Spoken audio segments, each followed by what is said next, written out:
ओम सिद्धतासुसैकाय नमः ओम कामेश्वरासुरञ्च भण्डासुरासुरकाय नमः ओम ब्रह्मोपेतमहेन्द्रादि ಮಾಡಿದ್ದೀವಿ. ಕಾಕತಾಳೀಯವಾಗಿ ಹೋದ ವರ್ಷ 8ನೇ ತಾರೀಕಿಗೆ ನಮ್ಮ ವಾರ್ಷಿಕೋತ್ಸವ ಬಂದಿತ್ತು. ಈ ಸಾರಿ 2 ದಿವಸ ತಡವಾಗಿ ಬಂದಿದೆ. ಅದನ್ನು ಗುರುಗಳು ಮಾತೆಯರು ಸಹೋದರಿಯರಂತಂದ್ರೆ ಅತ್ಯಂತ ಪ್ರೀತಿ ಇರೋದ್ರಿಂದ ಇವತ್ತು ನಿಮ್ಮೆಲ್ಲರ ಸಮಕ್ಷಮದಲ್ಲಿ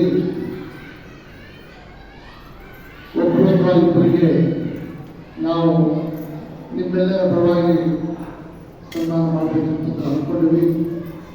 ದಯವಿಟ್ಟು ನಮಗೆ ಅವಕಾಶ ಮಾಡಿಕೊಡ್ರಿ. ಪ್ರಪ್ರಥಮವಾಗಿ ನಿಮಗೆಲ್ಲ ನವರಾತ್ರಿ ಉತ್ಸವದಲ್ಲಿ ಲಲಿತಾ ಸಹಸ್ರನಾಮ ಕುಂಕುಮಾರ್ಚನೆ ನಮ್ಮ ಮಾಡುತ್ತಿರುವ ಹಿಂಸೆ ಮಠ ಸಿದ್ದಗಿ ಅವರು ನಿಮಗೆಲ್ಲ ಪರಿಚಿತರು ಇದ್ದಾರೆ. ನಿಮ್ಮ ಜೊತೆಗೆ ಅವರು ಕೂಡ ನೀರಿನಂತೆ ಹೊಂದಿಕೊಂಡು ಹೋಗಿದ್ದಾರೆ. ಅತ್ಯಂತ ಶ್ರದ್ಧಾಭಕ್ತಿಯಿಂದ ಅವರು ಕುಂಕುಮಾರ್ಚನೆ ಅನ್ನು ಹೇಳ್ಕೊಡ್ತಾ ಇದ್ದಾರೆ. ಸುಯೋಗವಂತೆ ಇವತ್ತು ಅವರ ಶ್ರೀಮತಿ ಶೈಲಜಾ